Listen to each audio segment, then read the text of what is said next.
him once more for information about who gave him the heads up to intervene in their hostage-taking in Mombasa. But Ray still refused to disclose anything, claiming he was merely following orders and had no idea who might have tipped him off. In light of this, Martin brutally murders Gina in front of him, and promises and had no idea who might have tipped him off. In light of this, Martin brutally murders Gina in front of him, and yet promises and had no idea who might have tipped him off. Technologies laboratory, where he is in an experiment led by the head scientist, Dr. Emil Harding. Harding is taken aback when Ray regains consciousness and remains stable, so he and his colleague KT immediately visit him. Once inside Ray's room, Harding explains to him that the US military usually lets RST take over disabled military veterans and other military patients so that the cutting-edge biotechnology here can cure them. But Ray's case is exceptional because he was the test subject of their experimental nanite technology, which brings him back from the dead. This makes him the first successfully resurrected RST human subject of the RST's Bloodshot program to have his whole bloodstream replaced with nanites. This piques Ray's interest, and he demands Harding to break down every aspect of nanotechnology for him.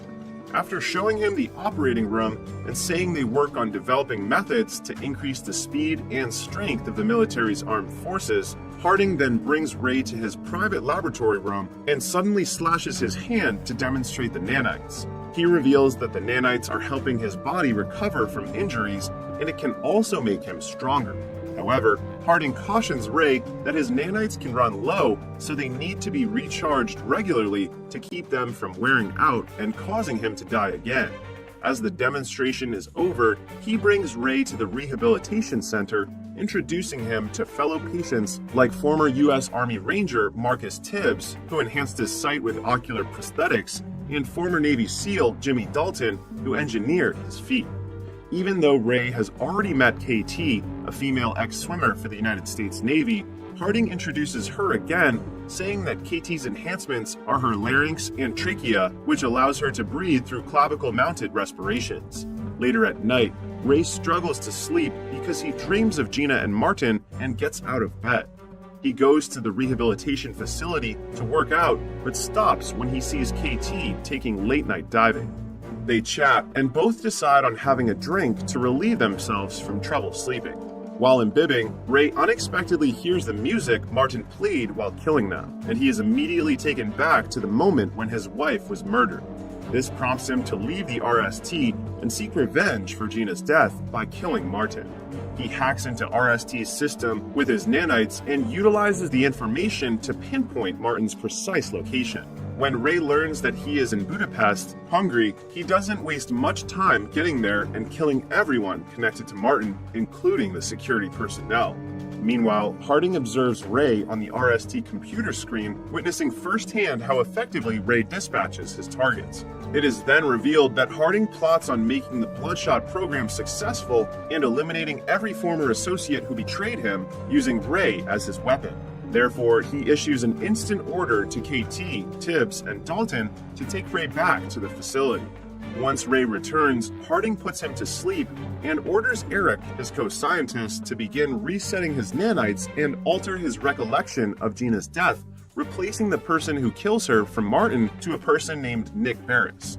KT protests this plan of Harding, but he ignores her and even threatens to shut her enhancements down if she tries to get in the way. When Ray awakens again with no memories, Harding pretends to be surprised again and begins reintroducing RST and the new developments in his body. As Harding continues to speak, Ray starts recalling Gina's death, in which he accuses Barris of kidnapping and brutally killing her. Livid, Ray leaves the RST again and follows Barris to East Sussex using his nanites. However, as Harding observes Barris's hideout via computer, he becomes suspicious seeing an unfamiliar man conversing with Barris. So he asks Eric about him and learns that he is Wilfred Wiggins, a skilled programmer and an open-source contributor to many of his innovations, including the nanites. This alarms Harding and KT, but their worries escalate when they find out that Wiggins is ordered by Barris to come here because Barris can't stop panicking, knowing that Harding will send someone to kill him. He forces Wiggins to place an electromagnetic pulse bomb that can incapacitate Ray in the room. Wiggins then sets it in motion and hands Barris the remote, telling him to wait until the EMP bomb is fully charged before detonating it. Once Barris fully notes the instruction, he orders Wiggins to leave and return to his office. Harding immediately orders Ray to stay away from the place, but something is intercepting their signal.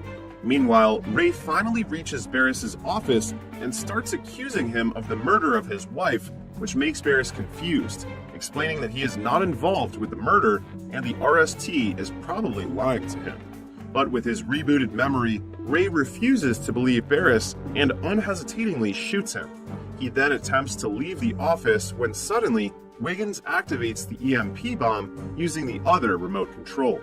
As a consequence, Ray's nanites shut down, breaking his connection to the RST. When Ray falls to the ground, Wiggins immediately takes him to his office, where he uses higher voltage to wake him up and make his nanites function again. Once Ray awakens, Wiggins clarifies that he is not an enemy and proves it by taking off the bonds on his hands. Seeing that Ray is persuaded, he flips the lights back on and keeps eating his noodles while introducing himself to Ray and boasting about his extraordinary coding abilities. He also makes it clear that he is under duress to work for Barris. As Wiggins continues, a slew of conflicting recollections suddenly strikes Ray, in which the identity of the person who murdered Gina blurs. Ray then tells Wiggins about it, and Wiggins explains that RST resurrected him so they could manipulate him and kill every defector of Harding's creation. Now that Ray has figured out the truth, he attempts to return to the RST facility to take down Harding. But Wiggins refuses to release him, claiming that Harding will just take control of Ray and modify his memories to make it look like Wiggins was the one who murdered his wife. Ray then cuts his hand to release several nanites, showing it to Wiggins and asks him to reverse engineer the nanites since he is confident in his ability to reprogram anything. Meanwhile, thinking that Gina is probably alive since his memory has been manipulated, Ray leaves for a while to track her down with a phone Wiggins gives him that can connect to a satellite and make the search easy. On the other hand, having lost contact with Ray, Harding presses Eric, demanding him to fix it. Eric, stressed out and frightened, finds the car Ray is riding. Harding then instructs him to tell Tibbs and Dalton to follow it. Concurrently, Ray finally finds out that Gina is in London and immediately visits her place. He rings the doorbell and Gina opens the door for him.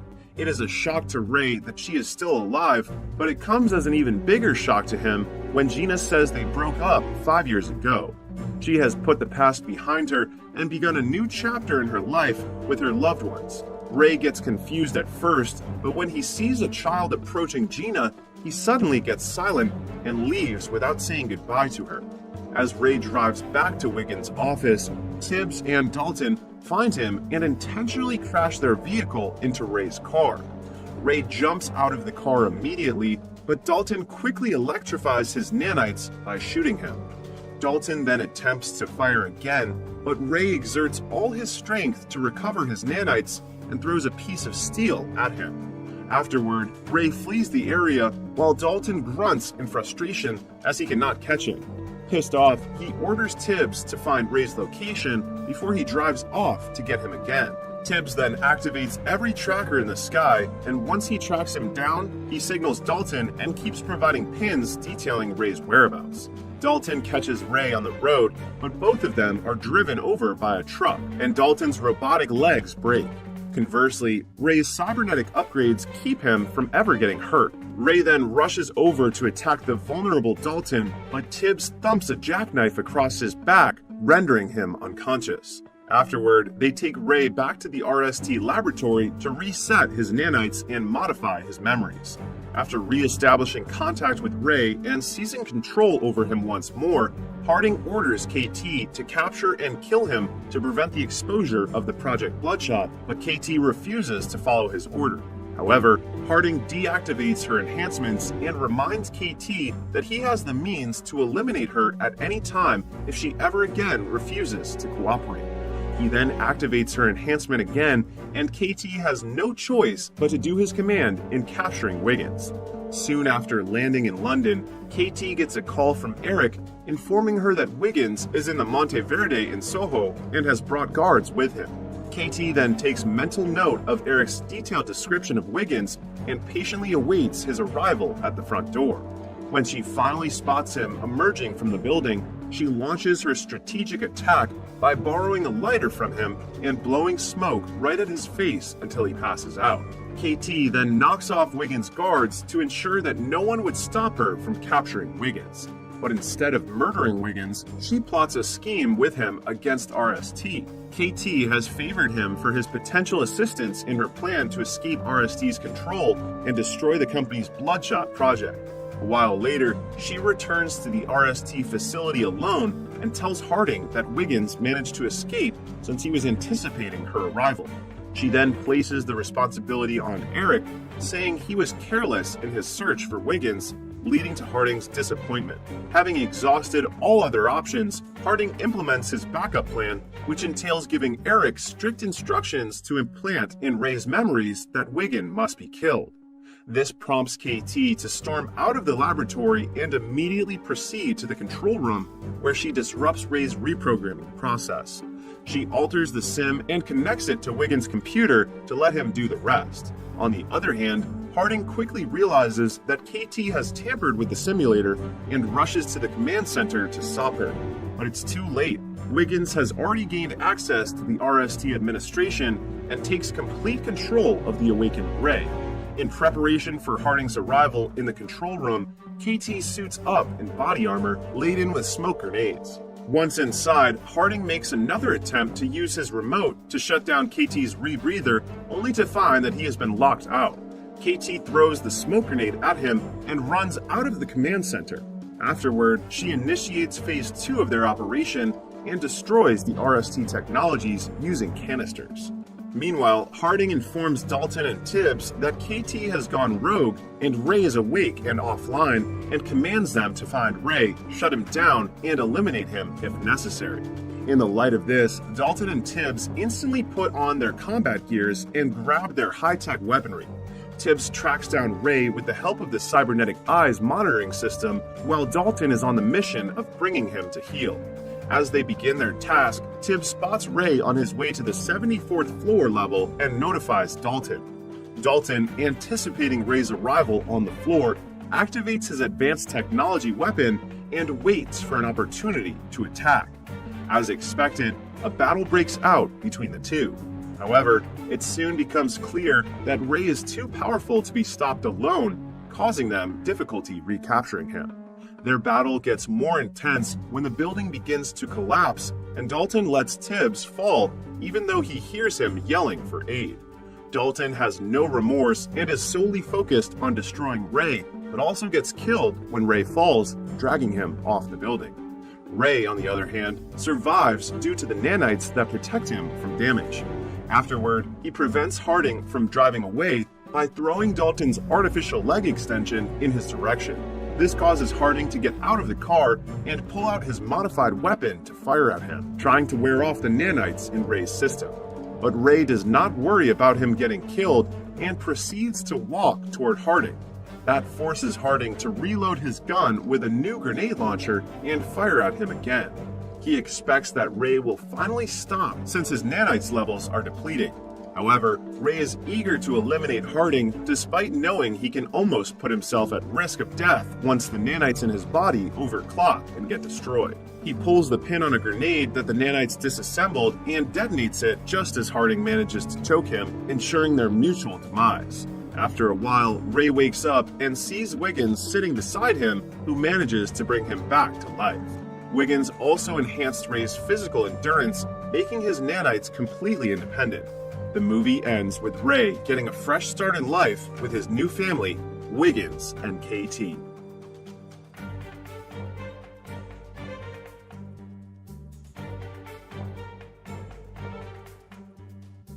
"800 years ago, Calder and his friends are working as witch hunters, looking for the witch that has cursed their town with the Black Plague, which has killed dozens of families. When they make it to the center of the forest, they discover the Witch Queen is behind this, and she kills the first soldier by summoning a swarm from his mouth. Then she brings up a few undead to attack them, and Calder immediately lights his sword on fire to keep them at bay. A fierce battle ensues, and while his friends defend themselves from the evil creatures, Calder goes after the queen, only to find a toy on the ground that reminds him of his dead family. Calder realizes this isn't real, and when he snaps out of the illusion, he begins fighting the Witch Queen directly. The Queen pushes him through a hole on the tree and traps him with her roots, but Calder lights the sword again and starts a huge fire. Then he stabs the Queen to kill her. However, as she dies, the Queen curses Calder with immortality so that he'll forever live with his suffering loneliness. In modern day, Calder is still alive and working as a witch hunter. Currently he's on a plane, and when he breathes against the window, he sees a symbol indicating the presence of magic. Using a pin on a glass of water as a compass, Calder finds the witch and gets rid of the person on the seat next to her by spilling the water on his lap. It turns out this witch is traveling with some ancient runes in her bag, and that's causing a storm that will make the plane crash soon. In fact, the plane suddenly begins to shake, but Calder grabs the runes and deactivates them, making the storm instantly go away. Sometime later, Calder visits his dear friend the 36th Dolan, who works for the Axe and Cross organization like him. It's revealed that witches still exist and are allowed to live alongside humans as long as they don't use magic against them. Calder only intervenes when it's necessary to keep peace. The Dolan will be retiring soon after 50 years of service, so Calder gives him an antique pen to. He also learns that his friends has already chosen the 37th Dolan, a young man that vows to watch out for Calder. Afterward, the 36th Dolan takes a cab to go home while the mysterious Belial watches from afar. The next day, Calder receives a call informing him that the 36th Dolan died in his sleep last night. Devastated by the news, Calder goes to watch the ceremony in which the young man is officially declared 37th Dolan with a burning mark on his arm.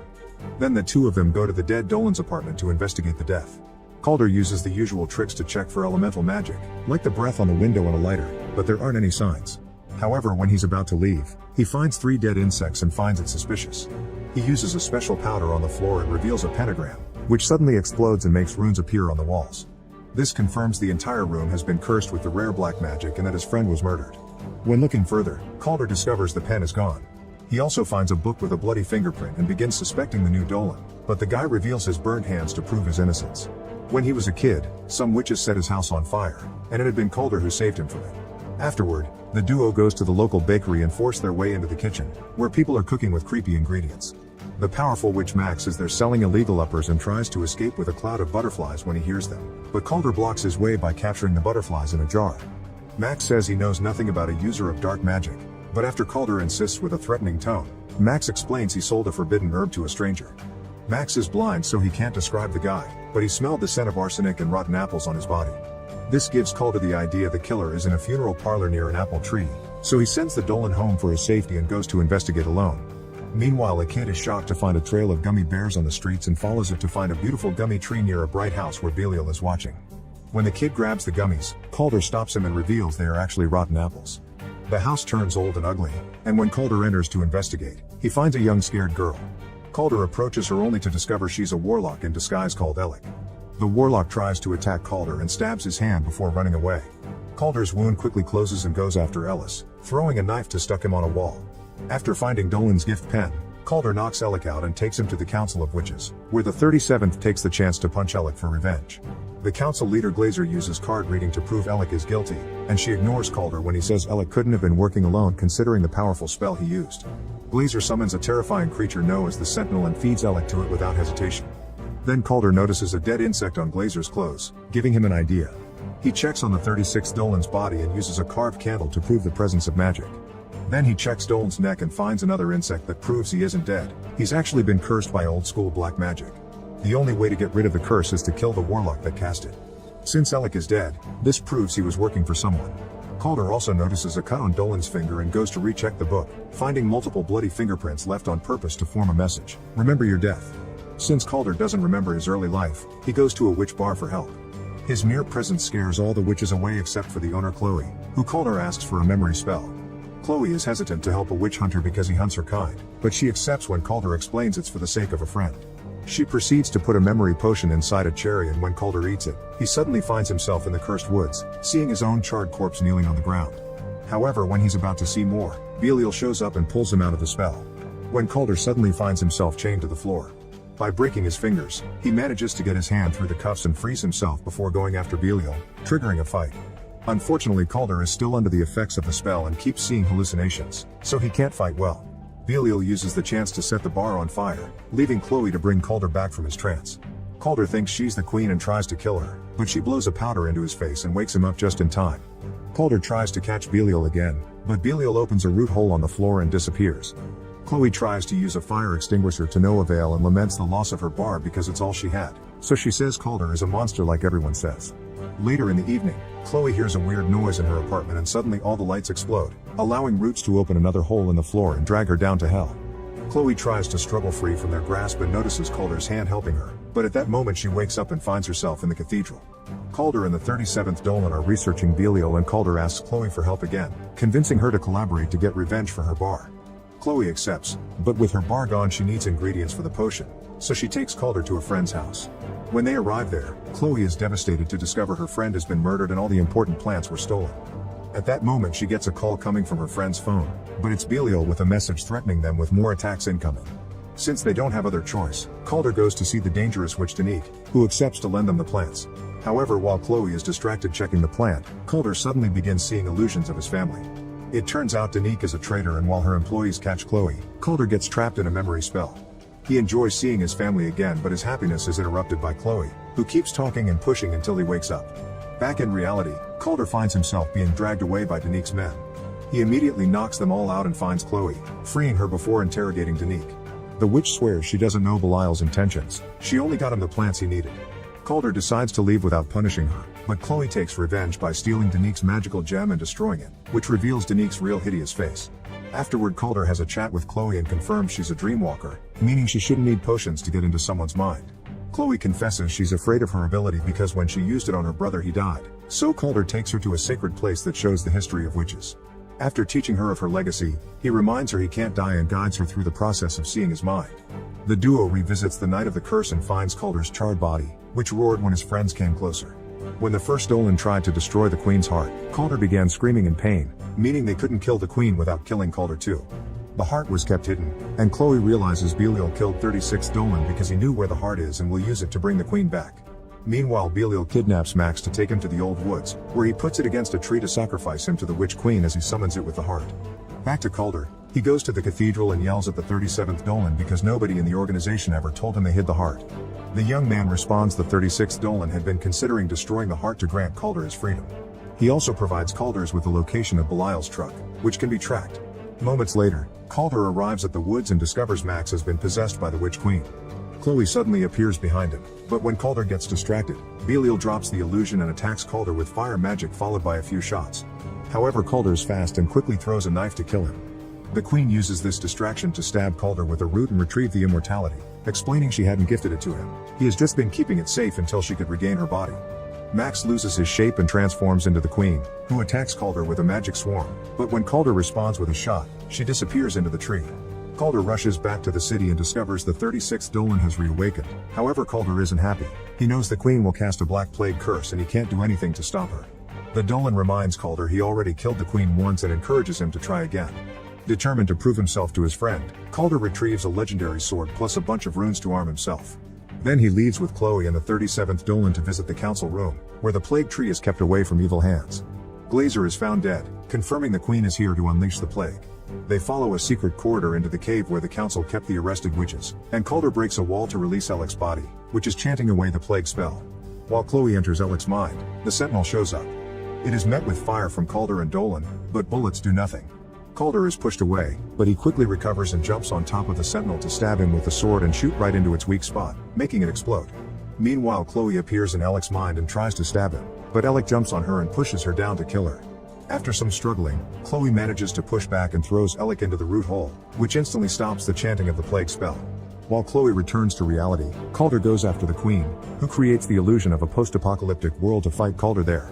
Because Calder is mortal now, every hit leaves a scar on him. After exchanging a few hits, Calder manages to stab the queen, but this only gets rid of the illusion. Back in reality, Calder uses a rune to light his sword on fire and knocks down the queen again, but when he is about to land the final blow, he's interrupted by the 37th Dolan, who shows up holding Chloe at gunpoint.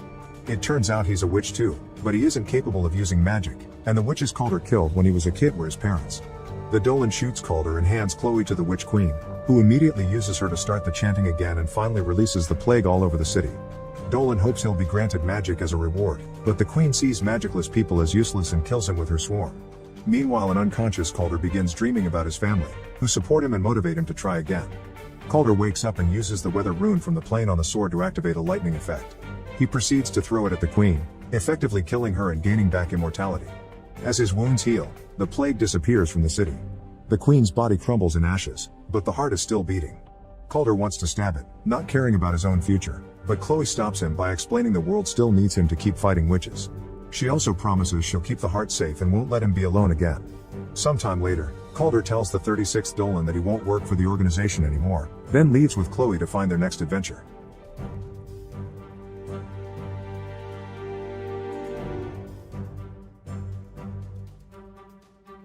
Steve Rogers is a small, skinny kid who constantly gets bullied by those around him. It's the middle of World War II and he decides that he wants to enlist in the military to help out. But he's half the size of every other man there, and has a bunch of different conditions and diseases. He's so pathetic that the army refused to let him join as he would be too much of a liability. He respects everyone that fights for their country, and his only wish is to do the same. Steve hates bullies and stands up to them whenever he has the chance. However, it usually ends with him getting beaten up and thrown around like a rag doll. He does have one friend, Bucky Barnes, who defends him whenever he can. Unfortunately, Bucky is leaving to go to war tomorrow, so Steve will soon be all alone. They decide to spend one last night together at a science expo and meet with two pretty girls. But they are both interested in Bucky and neither one of them pay attention to Steve, probably because he's 5'3". A man named Howard Stark is on stage showing off his new invention, a flying car. Even though it fails, everyone is still impressed. While Bucky is distracted by the show, Steve sneaks off to try and get into the army again. There is a recruitment center at the expo. His friend tracks him down and tells him it's a bad idea. Even if he gets into the army, he is too weak and could end up dying. Steve insists on trying again. He believes it's his responsibility as a man to protect those around him. A strange doctor overhears their conversation, and when Steve tries to enlist, the doctor enters and starts asking him questions. He finds out Steve has applied to join the army over 5 times and wants to know why he wants to kill Germans so badly. Steve explains that he doesn't want to kill anyone and just hates bullies. The doctor decides to give the skinny kid a chance and approves his enlistment form. Meanwhile, a German man named Johann Schmidt is trying to build weapons of mass destruction. He has recently discovered a blue glowy cube known as the Tesseract, and wants to use it to help Germany win the war. With the help of his assistant, he manages to harness unlimited energy from the Tesseract, and realizes that he can use this power to take over the world. Elsewhere, Steve is going through basic training. The doctor has created a serum that can turn anyone into a super soldier, giving them immense strength, power, and endurance. But he is only able to give it to one person and thinks Steve is the right man, and so does Agent Peggy Carter, who takes a liking to Steve when she sees that despite his shortcomings, he continues to keep pushing forward and never gives up. However, the Colonel doesn't like him and thinks it's a waste of time trying to train such a puny man. To use the serum on Steve would be like throwing money down the drain. Steve starts to wonder why the doctor wants him to be a super soldier when everyone else is clearly so much better than him. The doctor explains that it is because Steve is a good man, who only wants to help others even though the world is horrible to him. His muscles may be tiny, but his heart is big. The day of the procedure arrives and Peggy takes Steve to a secret facility, hidden underneath an antique store. It is filled with doctors and nurses who are ready to inject him with their juices. He takes off his shirt and enters a weird-looking machine. The Colonel watches from above with some of his colleagues. Howard Stark is also there working with the doctor. The machine closes and the procedure begins. He gets injected with the serum, but he starts screaming out in pain. Peggy yells out to stop or he will die. Before Howard can turn the machine off, Steve tells him not to, and says that he can do this. The procedure continues, and when it is finished, the machine doors open, revealing a fine specimen of a man with juicy muscles. He is no longer a weakling and everyone is shocked. Suddenly, a man in a suit steals a vial of the serum and shoots the doctor before running away. With his last dying breath, the doctor reminds Steve to always be a good man. Steve chases after the thief as fast as he can, surprised that he is now able to run super fast without getting tired and can jump over fences with ease. He starts jumping from car to car until he lands on the vehicle the thief is driving. While trying to shake Steve off, the driver crashes the car and is forced to continue on foot. He takes a hostage and shoots at him, trying his best to get away. When he runs out of bullets, he disposes of the hostage and gets into a high-tech submarine. But Steve is so powerful now that he is able to catch the submarine and the thief with ease. Realizing he doesn't stand a chance, the thief ends his own subscription to life. Before dying, he says 2 words, "Hail Hydra." Hydra is a German organization that wants to win the war and take over the world. Schmidt is their leader and he has been busy creating a super weapon. capable of decimating every country on Earth, even Germany. Schmidt wants to create a new world where Hydra is in control. When some German soldiers find out what he is doing, they don't like it, but he deletes them before they have a chance to warn anyone. His assistant, Zola, starts to worry that Schmidt has gone crazy. When Steve finds out about Hydra, he wants to go after them. The Colonel doesn't want him and says the procedure was a waste. Steve is just one man and there's nothing he can do for them. Feeling defeated, Steve starts to work as a performer, dressing in red, white, and blue and calling himself Captain America. He entertains people all over the country, providing them morale during the war. He becomes famous and even gets his own comic book. However, Steve isn't happy with his new life and feels like he could be doing more to help.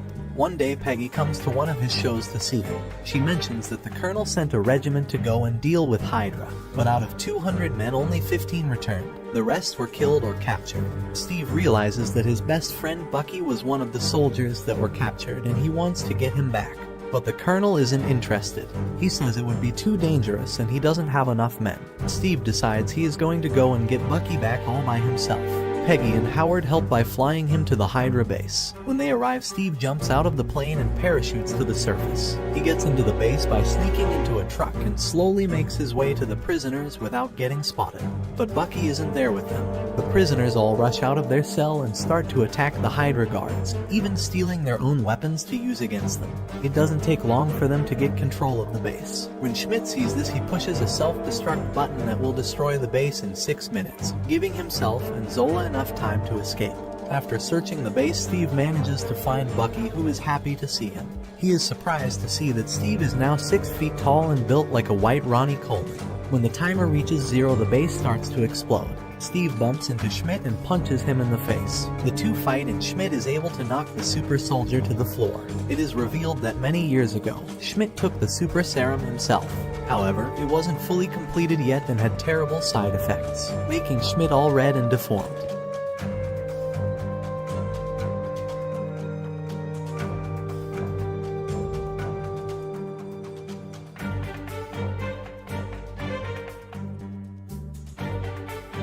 Then he takes an elevator to the roof where he flies away, leaving Bucky and Steve to die in the burning building.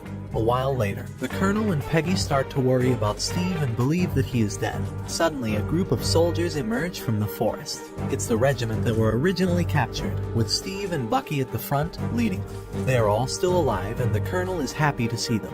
All the soldiers cheer for Captain America. After earning the Colonel's respect, Steve puts together a team of soldiers to take down Hydra. Over the past year, he has grown from an invisible weakling to a famous hero, and he starts to get a lot of attention from women. One of them even kiss him, which makes Peggy jealous. He talks with Howard about designing a new Captain America uniform and even gets a new shield, made of vibranium, the strongest metal in the universe. With his new team, he travels to Hydra bases all around the country, taking them down. He is finally the soldier he always dreamed of being. His next mission is to hijack a Hydra train and capture Zola. Using a zipline, he lands on top of it and sneaks inside with Bucky. The two of them get separated and attacked. Using his new shield, Steve is able to take out a metal man with no problems, but Bucky is being cornered. Steve helps him out and together they are able to defeat the Hydra soldiers. However, another metal man appears out of nowhere and shoots them, blowing a hole in the train. Steve knocks him out using his shield, but Bucky is hanging off the train. He tries to save his friend, but the railing snaps, causing Bucky to fall to his death. Even though Steve lost his best friend, the mission was still a success. They have captured Zola, and the Colonel interrogates him to find out information about Hydra. It doesn't take long for Zola to snitch on Schmidt. He tells the Colonel all about his plans to take over the world. Tomorrow, he plans on using his weapons of mass destruction to destroy every major city on Earth. Elsewhere, Steve mourns his friend while Peggy comforts him. He says that he is going after Schmidt. He's not going to stop until all of Hydra is dead or captured. Schmidt is in the final Hydra base, which is hidden in the Alps. The next day, Steve rides there on his motorcycle looking for revenge. He takes out some soldiers and a tank, then he crashes his bike into the front door, blowing it up. He does his best, but there are just too many soldiers and he gets outnumbered. They capture Steve and take him to Schmidt, who beats him. Bullets fly everywhere as Hydra tries its best to survive. Schmidt realizes his plan is falling apart and starts to fly away on his super jet. The Tesseract is on the plane, and with it he can rule the world. Steve runs after him, but he isn't fast enough. Fortunately, the Colonel and Peggy arrive just in time to offer him a ride. Using the car, they are able to catch up to the plane before it takes off. Steve gives Peggy a sloppy kiss before jumping onto the wheel, safely making it onto the plane. He sees a bunch of bombs which are all labeled for different cities. If he doesn't stop Schmidt, a lot of people are going to suffer. He makes his way to the cockpit where he finds the Red Man. The two of them get into an intense fight and almost cause the plane to crash. But luckily Schmidt manages to put it into autopilot. He then shoots at Steve, gloating about how he will be victorious. Steve dodges his bullets and throws his shield, which hits the bony demon and also the Tesseract, causing it to malfunction. Schmidt picks up the cube hoping to fix it, but it starts to burn through his hand. The Tesseract is too powerful and he never should have messed with it. A wormhole opens up above the two of them and Schmidt gets sucked in, leaving only the cube behind. The Red Skull has been defeated, but Steve still has to deal with the bombs and he doesn't have a lot of time. He realizes that he is going to have to crash the plane. It's the only way. He talks with Peggy over the radio and explains everything to her. She's really upset as she enjoyed their sloppy kiss earlier. Steve crashes the plane into the Arctic, saving the world but sacrificing himself. World War II ends and everyone is happy. However, after years of searching, no one can find Captain America's body or the plane that he crashed. It got lost in the ice, until 66 years later when his body was found frozen. And surprisingly, he was still alive after all this time. After being unfrozen, he wakes up in a hospital in New York and is greeted by a cute nurse. He quickly realizes that something isn't right and tries to leave the hospital. When he realizes it was fake, he runs into the street where he is shocked by what he sees. He was in the year 1945, but now all of a sudden it is 2011 and everything is different. A black guy in an eye patch comes along and explains to Steve that he has been asleep for almost 70 years. The movie ends with Steve realizing that this is all real and his old life is gone.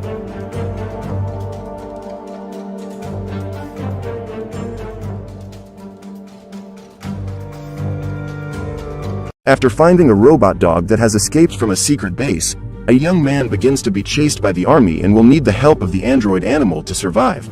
Today we're going to recap AXL. At Crane Laboratories, a company that supplies weapons to the army, the chief designer named Andric is trying to create a war dog called Axel, when during the first phase of testing, the prototype goes out of control and ends up escaping from the lab. To retrieve it, the man asks the assistant engineer to release the drones that begin searching for the lost creature. While his devices are searching, Andric receives a call from Captain Alicia Weber, the army representative who hired Crane to build the AXL, tired of waiting. The woman says that the demonstration will take place in 2 days and asks for immediate access to the prototype, but as the drones haven't found it yet, Andric has to string the American army along until they recover Axel. A young man called Miles is taking part in a motocross race when, at the last corner, he ends up being hit by another competitor and falls off the bike with such force that his chain splits in half. Frustrated, Miles carries the vehicle to his father and asks for the extra chain, but Chuck replies that that was already the spare and now they don't have any. In order to continue in the race, the man goes to the pit of another team's competitor and asks if they have a chain to replace the broken one. Even though they are rivals, Sam, the driver who knocked Miles down, agrees to help and asks one of the employees to deliver the object, but the team boss refuses to help, saying that he only has one left and that they will need it for the next race. At a loss for what to do, they return to the pits while being followed by Sarah, one of Sam's team members who has decided to pick up a hidden chain and give it to Miles on her own, allowing him to fix the bike for the next race. After the start, Sam stayed in the lead for most of the time, until as they neared the end, Miles managed to overtake him and take first place, winning the last race of the day. After the dispute, Chuck and his son are storing the tools in the van when Sam shows up to invite the young man to a party at his house. As he has to work the next morning, Miles refuses the invitation and Chuck waits for his opponent to leave to try to convince his son to go, because according to him, Sam's father has a lot of contacts, and if they manage to make friends, maybe they can get a sponsor so they don't have to ask for chains next time. Convinced by his father, Miles goes to the party where Sam and his friends are doing stunts and broadcasting everything live to show off in front of everyone. Sam takes an industrial blowtorch and asks his friend to burn it while he sets fire to an abandoned car, but Miles doesn't feel comfortable and decides to go somewhere else while no one is looking. From the pool, Sarah sees the young man leaving and decides to go after him, finding him in the garage with Sam's motorcycle collection. After staying late at the party with the girl, Miles goes home and starts washing his bike on the sidewalk when Sam passes by and invites him to record some videos on the track. Even though he's sleepy, the young man accepts and does several maneuvers one after the other. But when he decides to take a break, Sam is responsible for distracting him while his friends open the bike's tank and pour in several cans of energy drink. Unaware that he has been sabotaged, Miles starts the vehicle and goes for another maneuver, but when he reaches the end of the ramp, the bike stops working and he ends up losing control during the jump, crashing to the ground. While Miles writhes in pain, Sam only cares about the recording and leaves as soon as he realizes that the images are good, leaving only half a gallon of gasoline and some clothes for the young man. Even in pain, Chuck's son gets up and empties the tank, putting in the new gas and trying to start the bike, but while he's doing everything he can to get it started, he hears strange sounds coming from inside an old container and decides to go closer to see what's going on. Frightened, Miles approaches apprehensively and enters the metal structure where he meets Axel, who marks him as the new target. Desperate, the young man runs to the motorcycle and manages to start it, driving away as fast as he can. But instead of leaving, the genius has the idea of going back to see the creature again, and is surprised by it. With almost half a ton of steel rushing towards him, Miles speeds up as fast as he can and uses the abandoned buildings to try to lose Axel, causing the creature to hit a truck. Even so, the cyberpunk dog is still after him and Miles decides to jump down a ramp, causing Axel to activate Boost to try and catch up with him in the air. Because of this, the dog ends up making a mistake and flips over at an absurd speed, crashing into some hardware. From afar, Miles hears Axel's sounds of pain and decides to go closer to see what has happened, finding the robot badly damaged and with a steel beam through its shoulder. As the young man approaches, Axel becomes even more stressed and his self-destruct protocol begins. But with less than a second left, Miles manages to reassure the android dog, which cancels the explosion. With the creature calmer, the young man pulls the object through his arm and is automatically put on Axel's list of trusted people, who send his software to the young man's cell phone. Looking at the application, Miles sees that the dog needs maintenance and takes it into the container, spending the whole night repairing it with a kit and some parts from his own motorcycle, as well as using the rest of the gasoline to refuel it. Able to walk again, Axel gets out of the container and starts sniffing Miles, who decides to take his muzzle off. Finally free, the dog asks to play and starts running around the abandoned buildings with the human, but while they're having fun, the crane drones manage to locate them and one of the engineers suggests deactivating the robot. Observing his creation's interaction with the human, Andrik realizes how many things Axel has learned from the young man and decides to leave the two of them alone for a while longer, connecting the cameras in the dog's eyes for monitoring. At home, Sam is watching the video they made the day before when Sarah shows up asking for the exact location of where they left Miles, going to the abandoned building to look for him. As soon as he hears the girl's voice, Axel goes into defense mode and rushes towards the vehicle, jumping on the bed and breaking the truck while trying to hit Sarah. Desperate, Miles runs towards the two and manages to calm the dog down, making it see the girl as part of the team. After this, the trio are camping when Sarah says that Axel must have been created by the armed forces and tries to convince Miles that they should return it, but the young man argues that the robot is full of bullet holes in the bodywork and that they weren't taking good care of it, so he has no intention of giving it back. Back in Crane, the engineer begins to check the young men's data and discovers that they both have financial difficulties, suggesting that they will accept any amount they offer, but Andrik insists that they should leave them with the robot, as it learns new things every second it spends with humans, greatly advancing the research work. The next morning, Axel unhooks Sarah's truck and the three of them set off for town, but as no one can know about the dog, Miles covers it with a tarpaulin and starts to fuel up the vehicle. While the young man scavenges coins from the glove compartment, Axel hacks into the pump system and releases the fuel, filling the tank without them having to spend a penny. To top it off, the robot hacks the ATM and makes it spit out all the bills inside, giving them more than $1,000 and forcing them to flee before they attract the attention of the police. At home, Sarah's mother asks Sam if he knows where her daughter is and the young man shows her location in real time, offering to go there himself to see if she's alright. Unaware that Sam is coming, the girl takes Miles and Axel to an abandoned building where she usually does graffiti and tells them that the robot can be hidden there. Impressed by the drawings, Miles asks Sarah to show him some more of her art and the girl decides to graffiti a feather, which ends up making Axel assimilate the figure with Crane's symbol and start projecting a sort of instruction manual on the wall. After the hologram ends, the robot ejects the admin control and Miles places his thumb on the fingerprint reader that pierces his finger, using the blood to pair him as the new admin and owner. Just then, Sam arrives at the place and Sarah asks the others to hide while she talks to him, but during the discussion, the spoiled teenager starts to get aggressive with the girl and Miles shows up to defend her. For no reason, Sam starts making fun and tries to punch him, but the young man manages to dodge and Axel jumps on the aggressor.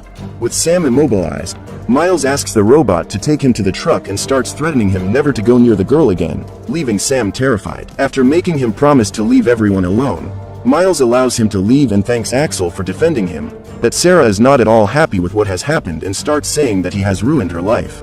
According to the girl, her mother works for Sam's family and they both live in his house, so now he can fire them and they'll have nowhere else to go.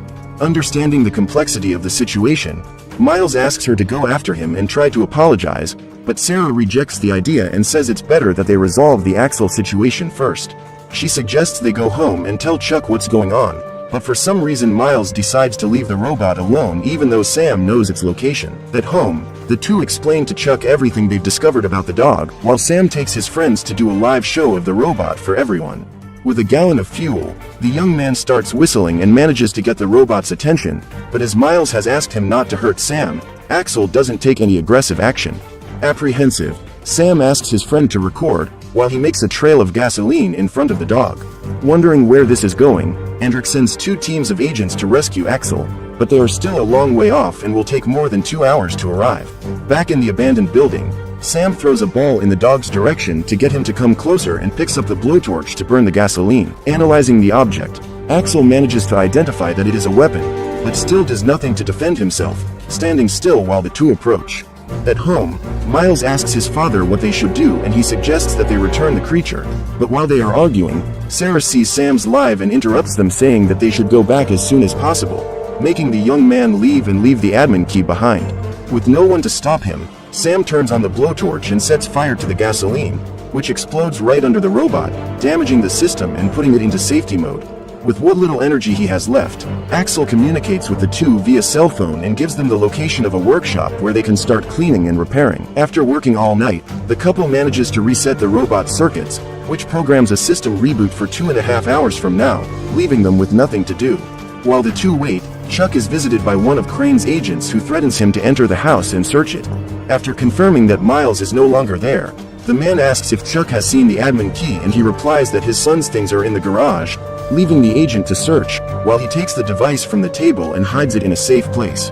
With that done, Chuck takes his bow and manages to overpower the employee, disarming him and handcuffing him to a chair. From headquarters, Hendrik sees that his agent has been captured and goes into a state of denial, but the engineer is tired of being ignored and takes advantage of the moment of distraction to send an email to Alicia telling her everything that has happened.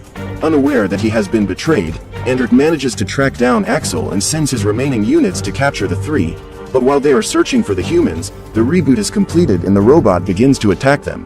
To defend themselves, the agents fire high-voltage weapons that try to overload the dog, forcing Miles to jump on top of the soldier and allowing Sarah to surrender all of them. With the battle over, Axel begins to remember the latest events and goes into hunting mode, abandoning his administrators to go after Sam. Unaware of the danger he's in, Sam stops at the gas station with his friends and is soon overtaken by the dog who is watching everything from the roof, but soon realizes that something is wrong and manages to leave the place before being attacked. So the young man goes straight to a party and starts broadcasting everything live when the cameraman sees Axel on top of the trailer. Panicked, everyone runs for their lives, while Sam decides to hide under a vehicle, but ends up being spotted and does his best not to be crushed by the robot's footsteps. While he's trying to dodge, Miles and Sarah arrive on the scene and distract Axel, allowing Sam to run up to the flamethrower and use it to defend himself. However, the torch runs out of fuel after a few seconds and the robot can attack again, forcing Miles to jump in front of it to save the bully. Hearing his admin's voice, Axel finally manages to calm down and comes out of hunting mode, but before they can leave, they are met by drones that stick to the robot's body, electrocuting its bodywork and leaving it incapacitated. As Sam flees, Crane's agents appear and handcuff both Axel and the humans, knocking them out and taking them to their laboratory. Without access to the prototype because of the key, Hendrik asks Miles where the access is and shows Sarah tied to a chair, saying that if he refuses to cooperate, neither of them will get out alive.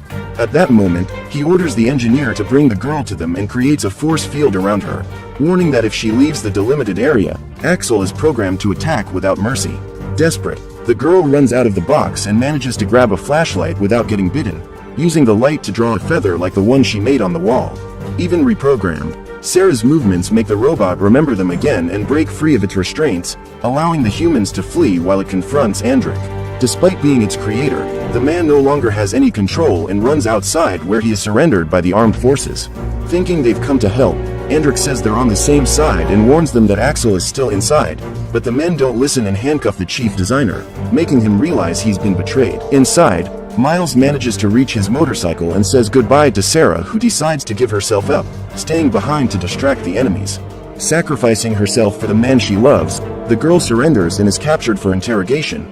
But while the soldiers put the handcuffs on, Miles takes advantage of their distraction and jumps out of the building, fleeing in a northerly direction while the army uses helicopters and other resources to catch up with them. While fleeing through the mountains, Axel begins to scan the terrain and discovers that they are heading straight for a cliff and that if they don't stop in time, they will fall more than 180 meters. Even so, the two friends don't give up and accelerate as fast as they can, suffering a nasty fall into the abyss. When he gets up, Axel realizes that Miles' arm is broken and decides to sacrifice himself to save the administrator, saving all the data in the cloud and activating the self-destruct, while running towards the helicopter. At this point, the drones reach the robot and begin to electrocute it, but Axel doesn't give up and continues to lure the aircraft away from Miles. When he gets to a safe distance from the young man, the dog starts the countdown and stares at the admin for a few seconds, then turns towards the helicopter and detonates it. After the explosion, the soldiers surrender Miles and decide that they need compensation for all the risk they have suffered, paying for a scholarship for the two of them at robotics college. Living together, the two adopt a husky puppy and go for a weekend at the beach, but during their break, Miles receives an envelope from his father containing the administrator key and decides to touch the fingerprint reader, causing the application to be installed on both their cell phones and activating the assembly module. What did you think of this movie?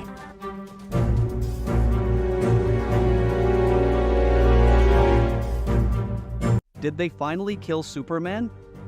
Stay tuned to find out. Welcome back to our channel, guys. Today we will be recapping the movie, Death of Superman. Spoiler alert, watch out and take care. The film begins in the Metropolis City Hall, where the cops are trying to stop a notorious group called the Inter Gang from kidnapping the mayor. The gang disposes of the cops with their advanced weapons, but just as they are about to start celebrating, our favorite Red Cape hero shows up just in time. Superman flies in and single-handedly stops them in their tracks. He defeats the gang and their leader Mannheim and heroically states that no one tears his city apart and gets away with it. Later, Cyborg discovers that the gang's armor was designed by Apocalypse Technology, so he offers to take it to his father, who knows this stuff, for further information. During an interview with the Daily Planet's reporter Lois Lane, Superman presents the rocket that brought him to Earth from Krypton, and in it they find a Kryptonian crystal with information. Superman activates the crystal and a man appears in a hologram claiming he is a Kryptonian AI designed to assist Kal-El and also keeping the history of all Kryptonian bloodlines. Later, Superman flies Lois Lane back to the Daily Planet and then flies off. Then she enters the building. Inside the office, Lois Lane bumps into fellow news reporter Clark Kent, who she apparently is in a relationship with. Lane asks to meet Clark's parents and Clark reluctantly agrees, leaving Lane wondering if there really is something else she could find out about him. Later at Star Labs, Cyborg, Dr. Stone, and Dr. Irons are investigating the Intergang's piece of armor. Dr. Irons discovers the armor has traces from both Apocalypse and Earth, making it stronger. This type could only be made by Star Labs, Wayne Technologies, or even worse, Lex Luthor. Following this, Superman confronts Luthor, who is confined to house arrest, but he denies any involvement. Meanwhile, a Superman's fan, Captain Hank Henshaw, leads a team of astronauts aboard the space shuttle Excalibur when a boom tube sends a meteorite heading towards the shuttle. Elsewhere, Lex Luthor arrives at his Lex Towers in a bearded disguise, where a doctor takes off his house arrest tag, which he mysteriously mounted with pieces of kryptonite in his lab. Luthor has gathered a team of the best scientists of this generation. From there, he watches as the team in space is preparing for the incoming asteroid, which seems to have something inside of it.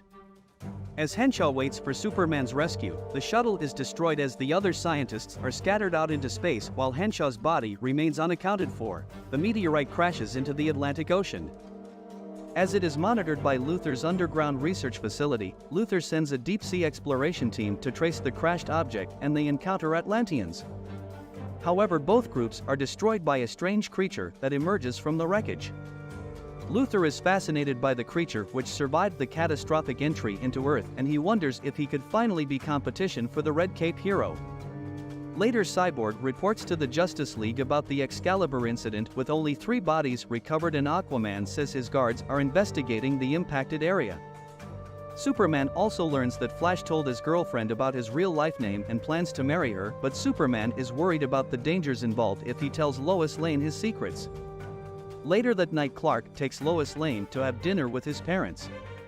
Clark is afraid his dad is sharing too much information with Lane, while his mom starts to share about the girls who have broken Clark's heart before.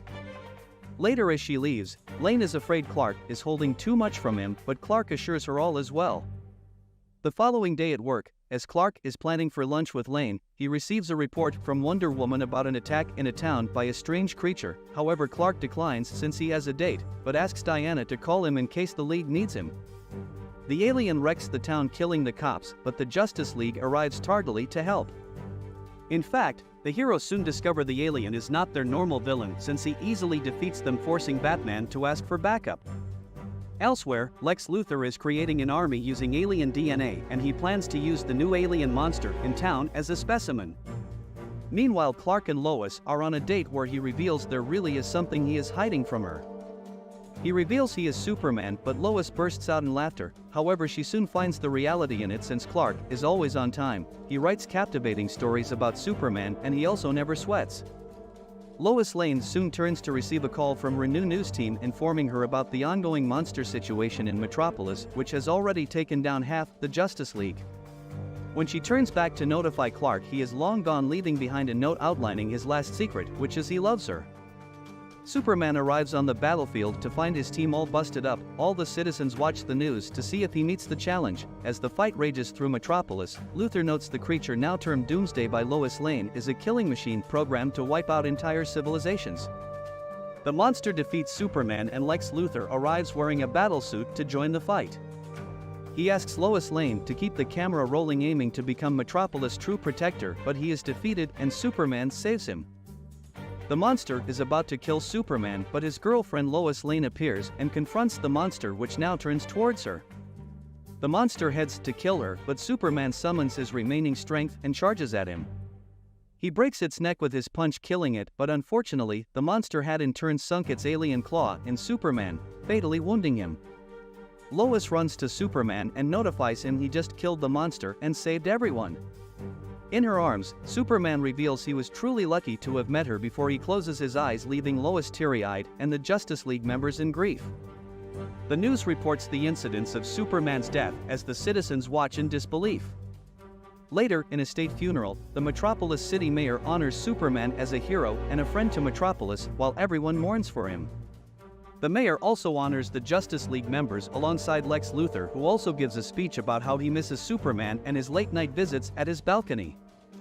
Later, Superman's parents welcomed Lois into their family. Superman's top fan Bobby also mourns Superman and wonders why they had to take a hero like Superman and leave him around. At Star Labs, Luthor is cleared and tries to gain custody of Doomsday's body for a Project Cadmus, but he is denied. Suddenly, Superman's rocket starts itself up and flies off. Later, news reporter Jimmy takes Lois Lane to Superman's mausoleum, where they find his coffin open. They see a dark figure resembling Superman fly away, and the movie ends. In the post-credits scene, Dr. Irons appears forging Superman's logo onto metal armor. Elsewhere in the North Pole, Superman's ship lands and a Superman figure appears amidst a forming ice crystal structure, and finally a robot resembling Superman flies high above the Earth, bringing the movie to a somber end. Thank you for watching, guys. Please remember to subscribe to this channel for more animated recaps.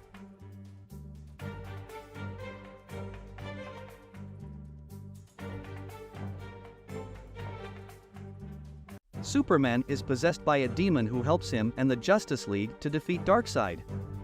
Welcome back to today's recap. Spoiler alert, watch out and take care. In the beginning of the film, John Constantine is lying in bed with his girlfriend Z, the couple of new members of the Justice League, and now they are at the headquarters. The girl is very concerned about her new profession and John calms her down. They wanted to go to bed, but Batman announced over the loudspeakers that all the heroes should come to the hangar. There, Superman explains to the new arrivals what is happening at the moment. He even shows the Team Apocalypse, Darkseid's home planet. He tells them about Darkseid's first invasion of Earth and claims that it was because of the first attack that the Justice League was formed. The second attack involved Cyborg, Superman and his cyber forces. However, Raven, one of the heroines, gets sick during the superhero story, but she doesn't tell anyone about it. Diana reports that Apocalypse has infiltrated their dimensions and released drones, after which he retreated again. Superman claims that soon Darkseid will try to take over the Earth. Flash is interested in Darkseid's intentions, and he asks what assumption Superman has, whether the villain will capture the Earth right now or it will happen in the distant future. Superman, in response to his question, shows pictures taken from the worlds captured by Darkseid.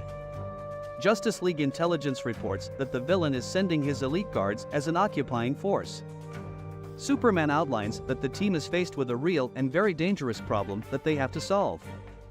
Many team members offered to make a deal with Darkseid, but Superman was categorically against it. He states that the villain created a monster that once almost killed him, therefore the only way to win is to destroy Darkseid. Flash and Constantine argue that the villain does not deserve to die and war should be avoided because otherwise a lot of people will die. Superman still stands by his opinion.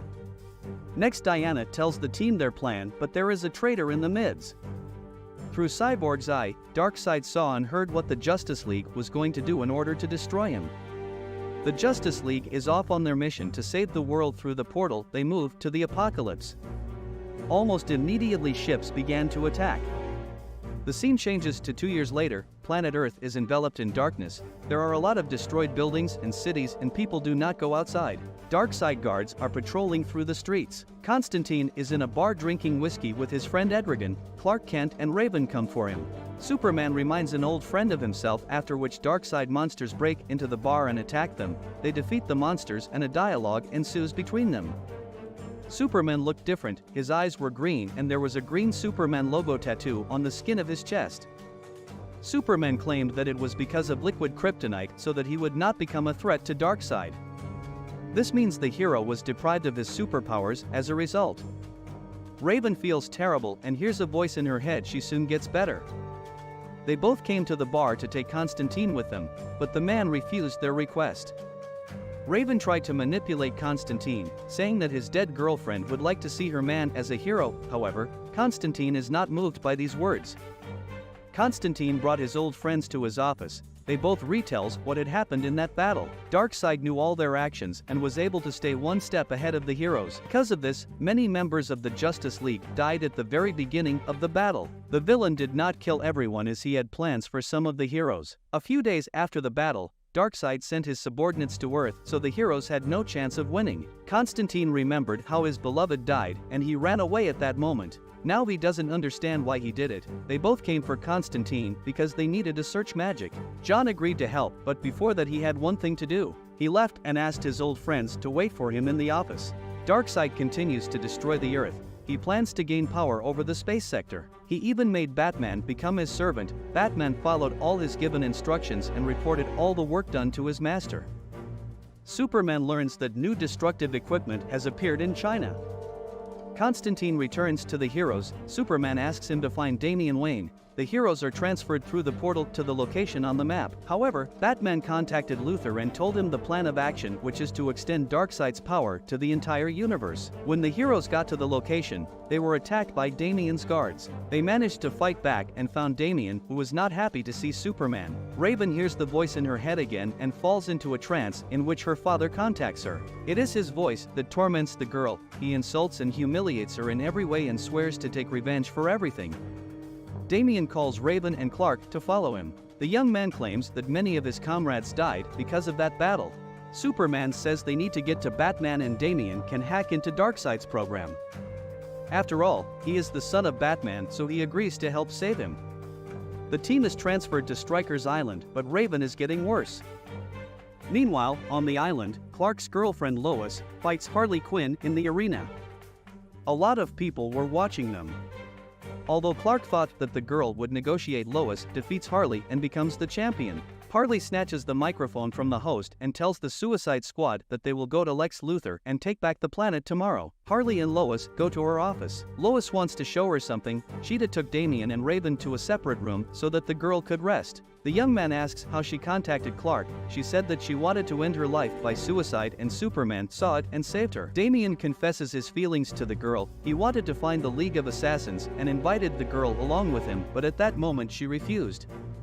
Raven told the young man that she didn't want to reject him. The fact was that her father wanted to kill Damian and the girl could not take the risk.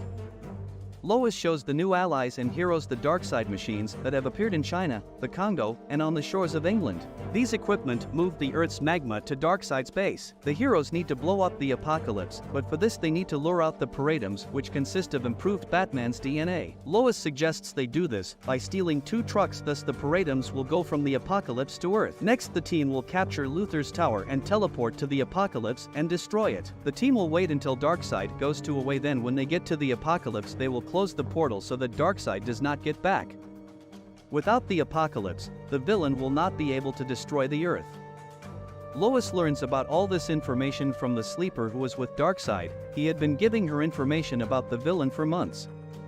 The team needs to act as quickly as possible as the molten core of the planet will be depleted in a week. This plan is very risky, but the team has no other choice. Harley and Captain Shark found the truck and made their way to the Luthor Tower. Darkseid goes to away and orders Batman not to bother him. The team is already inside the tower. The sleeper informs Lois that Darkseid has gone to away. The first team and the second team went to damage the equipment. Batman teleports his Paradums to Earth. Lois is concerned that the sleeper has not yet reported that the Paradums have left the apocalypse. The girl begins to blame herself that she did not assemble a third team. Constantine, thanks to his abilities, went to the third machine. He summoned his old friend John Constantine, set up the monster to ruin the equipment, then he returned to his team. Lois said that Constantine's plan worked, but they were just acts without any plan. The superheroes went to battle with the army of Darkseid. Luthor on CCTV cameras saw the heroes heading to the top of the tower. Lois informs the team that the gate is on the floor above and the team is in a hurry to get there. Suddenly Luthor appears in an exosuit and prevents the heroes from passing on. Lex starts attacking the team, but Raven deftly handles him. Superman stops the action of the team and says that they need Luthor, however Damian does not agree with him. Luthor tries to justify himself and says that at the end of that battle he was surrounded and since then he has been forced to work for Darkseid. However, Lex was exactly the same sleeper who helped the team and transmitted all possible information so that the heroes could move forward. Luthor was really useful to the team as he knew all of Darkseid's plans, therefore the heroes took him with them. The teams that caused damage to More Machine and fought with the villain's drones, many of them were already dead. Superman puts on an exosuit that Luthor gave him. The exosuit and all the weapons that Luthor gave to the team consisted of kryptonite. Meanwhile, Lois decided to stay on Earth and make sure that the portal remained closed. The heroes teleported to the apocalypse where they were attacked by their old friends. Their minds were controlled by Darkseid. In this battle their team lost Edrigen. Constantine managed to free Diana's mind from Darkseid's control and she joined their team. Wonder Woman pointed the heroes to the tunnel that leads to the power generator and she decided to deal with the attacking opponents herself. Some heroes stayed in the tower with Lex and Lois. They decided to stop the monsters that have arrived on Earth since if they return to the apocalypse the plan will not work. Meanwhile the team reached the power generator. There they saw the Flash. With the help of his speed, the power generator was operational. Flash was forced to run to maintain its functioning constantly. Superman destroyed the generator and saved the Flash. The superhero said that after that battle Darkseid reactor was damaged and the villain made Flash his replacement. The Flash was off the energy generator but the heroes could not blow it up. However, the team had gone too far, they needed to revisit the plans. Meanwhile, the team of heroes who stayed on Earth began to fight monsters. Their weapons were running out of ammo and they had to close the portal to teleport to other dimensions. Heroes on the apocalypse faced a laser attack indoors. Raven created a protective dome but she couldn't hold it for long. The girl could not restrain herself and her strength burst out. However, she repelled the attack of lasers and fell to the floor from exhaustion. As it turned out, it was her father who wanted to get out. Suddenly the team notices the cyborg's body. It was taken apart and mounted to the wall. Their former colleague is now a servant of Darkseid as a source fence. Darkseid ordered him to capture the heroes alive to watch their punishment. Constantine uses magic to free the cyborg and all the other heroes from Darkseid's control. Superman tries to pull their friend out of the wall but Cyborg hurried to stop him. as there is little left of the superhero's body. He wanted to warn them about something, but Batman appeared and Darkseid came with him. Superman rushed to attack, but Darkseid destroyed his exosuit and threw the superhero aside. Darkseid, through Batman's mind, presses on the sore topics of Constantine and Damian. The young man hears his own father calling him a burden and pulls out his kryptonite sword. He tells Batman to kill him if he really thinks he is a burden. He is much stronger and smarter than the young man, but when it was necessary to strike the last blow, Batman remembered how as a child a loaded pistol was held in front of his face. Suddenly the hero took control of his consciousness and struck Darkseid. The villain got angry and decided to strike back, but Damian stood in front of Batman and took the hit. The young man was down but saved his father's life. Raven sees this and can't control herself. Because of this, her father is closer to getting out. Constantine offered the demon his body to kill Darkseid, but the demon preferred Clark's body and possessed him. After that, he killed Constantine and began to fight with Darkseid. Damian was still alive. He apologized to his father and asked to save the heroes, after which he died. Lois tries to contact Clark, but Batman answers her. The hero takes her to the big screens and Clark sees her. Lois says that she loves him very much, after which a powerful explosion occurs and Lois, along with the entire team on the ground, dies. Superman expels the demon from his body and regains his abilities. Darkseid captures the demon and starts fighting Superman. Constantine meets with his dead girlfriend and realizes that he also died. Z outlines that she needed to apologize to him. On the day of their first attack, when the girl was dying, she used a compulsion spell to make Constantine escape and survive. After this conversation, the girl claims that their friends need Constantine and he needs to go back. Raven cries over Damian's corpse and confesses her feelings, but as soon as her tears get on his skin, he comes to life. Z kisses Constantine and he comes to life on Earth. The heroes devised a new plan in which Cyborg offers to send the heroes to the platform and bring the Paradums back, then throw the apocalypse into nowhere, and Darkseid will be forever locked up with his monsters. Constantine and Raven release Raven's father to freedom so that he distracts Darkseid and the heroes can return to the platform together. The demon does not attack Superman and tells him to leave as soon as possible. Cyborg opens the portal and the heroes leave. Then the apocalypse was teleported to an unknown dimension and the Earth was saved. The heroes mourned the dead loved ones. Batman outlined the bad news, stating that the inhabitants lost not a small part of the Earth's core and the rotation of the planet was disrupted. Batman estimates that about 1 billion more people will die before superheroes can take control of everything, but Superman is not going to give up. He is ready to fight for the Earth. Thank you for watching, guys. Please remember to subscribe to this channel for more animated recaps. Mirror Master stole Batman's plans and used them to disable the Justice League members. Hey guys, welcome back to our channel. Today we will be recapping the movie Justice League Doom. Spoiler alert, watch out and take care. The story begins with the Justice League investigating the activities of the elusive Royal Flush Gang. It's been reported that they have mysteriously broken into highly secured places without tripping any alarms or alerting the authorities. Batman tracks them down and walks in on a robbery in progress, so he immediately calls in reinforcements from the Justice League. Jack of the Royal Flush Gang keeps watch as the others haul in a big score. Suddenly he notices Batman sneaking and he buys enough time for the rest of the heroes to arrive on the scene. Ace was about to drop the vault door on him when Green Lantern arrives and throws him against the wall. He then pursues 10 trying to escape on a floating card, while Superman handles Ace himself. Wonder Woman chases after Queen while Martian Manhunter goes after King. Flash and Batman work together to handle Jack, who cornered himself into the vault room.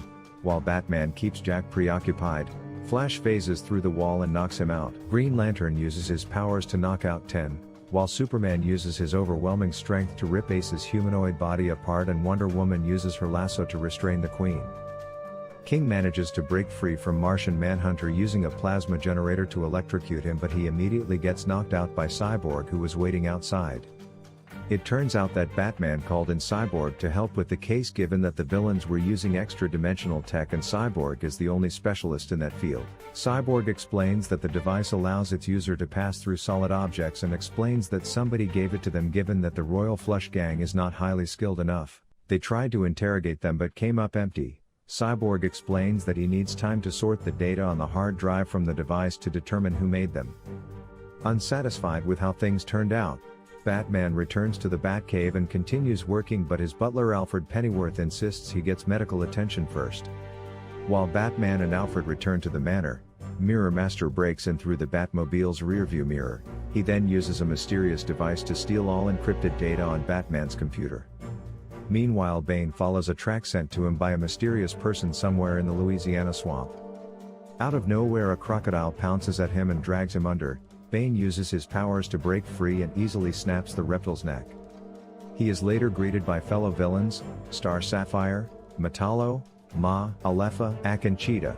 While getting acquainted, a building surfaces from under the swamp. The host welcomes them to the Hall of Doom and introduces himself as Vandal Savage. It turns out that they were all invited and lured in with promises of a payday. Vandal explains that they were specially handpicked after having a personal vendetta against a member of the Justice League. He claims he has a vision for a new world and wishes to take out the Justice League which stands in his way. Though reluctant at first, Vandal convinces them to join his cause after their long history of failing to kill members of the League on multiple attempts. Mirror Master vouches for Vandal, offering them a foolproof plan of winning against their nemesis. To sweeten the deal, he even offers them an additional $100 million for each Justice League member they manage to take out. Star Sapphire grows suspicious at how Vandal flaunts that much money. Vandal explains that he's pretty old and he has spent 50,000 years amassing a vast fortune. He later hints at an ulterior agenda aside from taking out the Justice League, which could be monumentally beneficial for them if they continue working with him. After agreeing to his plans, they are officially welcomed as members of the Legion of Doom, dedicated to defeating the Justice League. At the Batcave, Alfred alerts Bruce Wayne of the desecrated graves of his parents. When he sees it, he's overtaken by rage and Bane suddenly sucker punches him. When he catches him off guard, he then beats him to near death before burying Bruce alive in his parents' coffin. Meanwhile, John Jones the Martian Manhunter meets a friend who surprises him on his birthday. Everyone's friendly to him at the bar when a mysterious woman buys him a drink out of nowhere. He approaches the woman and thanks her for the warm gesture, when he realizes that it is Ma, Alepha, Ak in disguise. He admits that the drink is laced with magnesium, a chemical that has an odd effect on Martian biology and is considered poison to their kind. Although the magnesium won't kill him, his body will continue to sweat it out of his pores, which when ignited will continually fuel the flames. John is unable to retain his disguise and reverts to his original form. When Malefic sets him on fire and he constantly blasts, never extinguishing even with water. In Central City, Barry Allen, the Flash, receives word that the Mirror Master is robbing the new magnet train from Keystone City. Flash quickly heads to the train and frees the guards who are tied up. They explain that the Mirror Master plans on stealing old cash they were transporting to the Federal Reserve to be taken out of circulation and changed for new bills. Mirror Master used holograms to taunt Flash. When he finally reaches the last carriage, he finds Mirror Master taking an elderly woman hostage inside of a glass cage. He explains that Flash needs to use his powers to save her, but when he attempts to phase through it, he gets strapped with a bomb bolted to his wrist. Mirror Master explains that the bomb will explode if he tries to remove it, remains still for 60 seconds or slows down after running. Meanwhile, Green Lantern responds to a call where an unknown number of heavily armed militiamen have taken over an assault mine. They call themselves the Identity Brotherhood and have taken several workers hostage. As he ventured deeper into the mine, he saved the workers but claimed that one of the company's bookkeepers was also taken captive.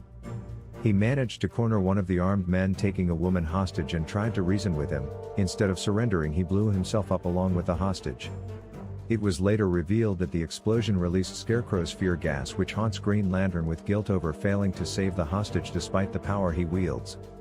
He later renounces his ring and reverts to a regular human, leaving himself to his fate in a collapsing mine. At a harbor, Wonder Woman is lured by Cheetah, who challenges her to a one-on-one. Although Wonder Woman fended off most of her attacks, Cheetah manages to graze her. It turns out that her claws were laced with nanites to attack Wonder Woman's visual and auditory centers, causing hallucinations, causing her to see everyone look like Cheetah. She then starts attacking random civilians and even police officers who are trying to calm her down. Knowing Wonder Woman will never quit a fight, she will continue fighting until she dies from a stress-induced heart attack or a brain aneurysm. In Metropolis, Clark Kent, the Superman, receives word from Daily Planet reporter Lois Lane that Henry Ackerson, a disallowed White House reporter, is about to jump off the top of a building. Superman immediately flew over to reason with him.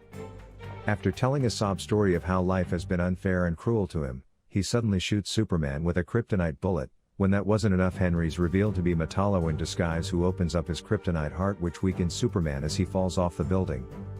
With the Justice League members on the verge of death or incapacitated, the League of Doom celebrates their victory. Later, Vandal reveals a larger scheme he had planned, which he callously describes as genocidal, as he plans on killing half the world's population. He told them he was born 80,000 years ago and lived on an island now known as Sumatra. One night they witnessed a meteor shower, but with their primitive minds back then, they only knew of it as stars falling from the sky. One of those meteors fell to Earth near a valley where he lived. He quickly sought it out as he was drawn to it and even slept beside it, feeling its warmth. When he woke up the next day, he was forever changed. The radiation from the meteor evolved him into a super-intellectual creature, and he later discovered his immortality. Even daring the cheetah to test his claims of immortality when she slipped his throat, Vandal got back up and his wounds immediately recovered. Returning to his plans, he claims the surviving population will look up to a leader who offers them food, comfort and order. Vandal offers them a chance of becoming warlords in this new world and dominion over as much of what remains of the planet. When asked how he plans on ridding half of the world's population, he shows them a specifically crafted nuclear missile that causes a solar flare directed at Earth. Cyborg later arrives at the park after hearing a report of police officers attacking Wonder Woman. The officer in charge explains that she was first seen fighting Cheetah when she suddenly went berserk and started attacking everyone else. They managed to get the civilians out and seal off the park, but they struggled to restrain Wonder Woman. Cyborg later realizes that she has nano-machines on her brainstem, making her hallucinate and see everyone as Cheetah. He manages to free her from the hallucination with a sonic attack using a frequency that neutralizes the nanites. Meanwhile, Bruce, trapped in a coffin with his parents, made him more determined to break free. While trying to figure out how Bane got the upper hand on him, Alfred informs him of the grave news of Superman being shot. He later realizes that the Justice League is under attack using contingency plans he had stored on his computer. He instructs Flash to phase through an iceberg to break free from the bomb bolted to his wrist. Meanwhile, Wonder Woman dives into the water to inject Martian Manhunter with aluminum oxide to counteract the magnesium he is overly secreting.